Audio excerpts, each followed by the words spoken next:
Hi, I'm Karen MacNeil, and welcome to WineSpeed.com's People to Know, insider interviews with the most fascinating and important people in the wine business. And today we're here with Eugenia Keegan, who is the general manager of all of Jackson Family Wine's wineries in Oregon, 4 of them, I think. Welcome, Eugenia. Thank you. So I understand that you are a 4th or 5th generation Californian. You grew up in the Russian River Valley.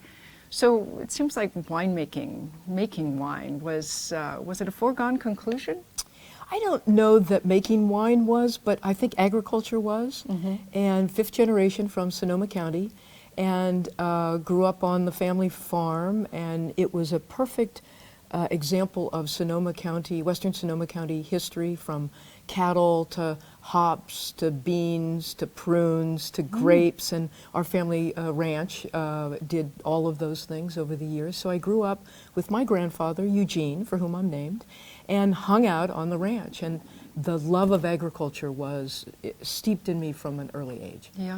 So it almost could have been any agriculture in the end, but I grew up in Sonoma County, so it had to be wine. Well, do you remember your first glass of wine and who gave it to you?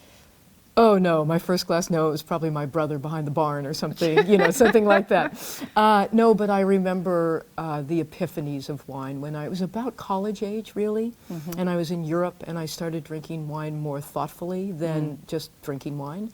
And it was literally, the light bulbs went off. It was like, oh, this is what I want to do. Yeah.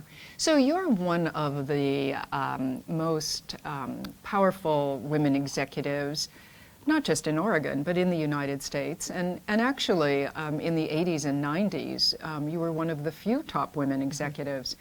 Has it gotten better for women at the top, do you think? Yes, absolutely. And it's a combination of several things. The evolution of the world that we live in. The younger women are extremely confident and have a self-assurance that I know I didn't have at their age. And they demand to be taken seriously. They don't wait around to be asked to answer a question. They answer the question. So they're remarkable in the way that they have approached things. But I think that their counterparts, their male counterparts, are also more open to women as part of the workplace, etc. So I think some of that's an evolution of age. But I think if you put your position out properly and thoughtfully, that most people will listen. If not the first time, the second time. Right, exactly. Let's talk about Jackson Family Wines for a moment, because industry observers sort of have been on one side or the other.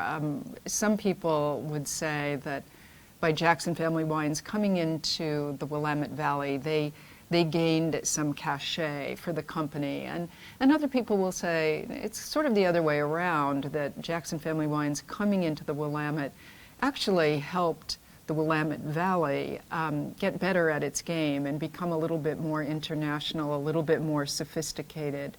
What's your take on it? Yeah, I think Jackson Family coming into Oregon made a statement about, a continuing statement about Oregon's growth and importance in the marketplace. And the owner, Barbara Banke, is very, very much about artisan winemaking. And we have 50 wineries around the world, and they're all independent. I can assure you the winemakers are all independent. That goes hand in hand with the word winemaker. But I think that Jackson Family wasn't given full cred when they got up here until we released our first wines. And people could see firsthand that we were doing the same thing, that it was the same level of passion and engagement in the winemaking process.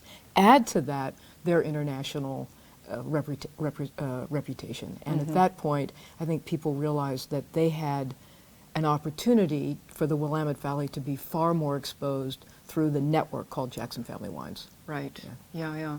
Now, in your mind, is wine good for a culture, for a society?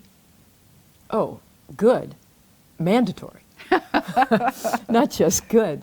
I mean, think about I make wine because it's social. I don't make wine so that I can drink it by myself. I make wine to share it. And I think everybody would say that. I don't think that's unique to me. And the idea that you share it around a dinner table or a lunch table, depending upon if you're lush or not, it is a social lubricant isn't the word I want. It creates social relaxation and social interaction. And I think that as I watch my mother get older, as an example, I realized that what sustains life is social interaction, social intercourse, other people. And wine facilitates that in the most marvelous way. And then it's delicious. Yes, yes, delicious besides. Well, I know, Eugenia, that you've been a part of the Oregon Wine Board for some time, and thinking about Oregon in general, I was wondering the other evening, or thinking to myself the other evening, what other place in the world has sort of gained global recognition in such a short period of time, essentially the last 30 years? What do you think helped put Oregon on the map so quickly? Wine quality, just wine quality.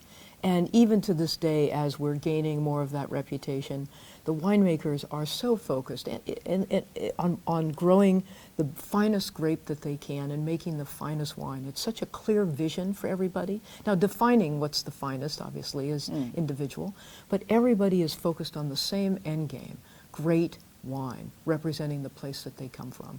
And I think it's that absolute and clear focus that keeps Oregon maintaining its momentum into continued greatness. Yeah.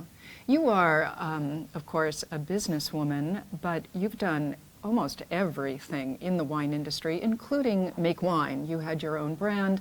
Do you miss winemaking? Yeah, I do. Yeah.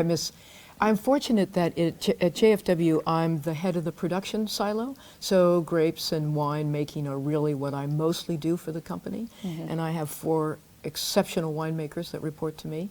So I'm involved a lot in winemaking and in grape growing, but it's not quite the same as having that dedicated focus. So I do miss it, yeah. Yeah. What, I'm curious to ask you what skill you think you possess that, or character trait that has led to your success? I think it's been evolving, but it's the ability to listen and to empathize, I think ultimately makes a great team leader, I think is what, and that comes with age a little bit more. It gets better all the time, it gets easier all the time. And lastly, tell us something that would surprise most people to learn about you. You're an Olympic skier. No, I'm teasing. I'm an avid basement drummer. You are? That is surprising. Well, our complete interview with Eugenia Keegan is on winespeed.com's People to Know page. You'll really want to read it.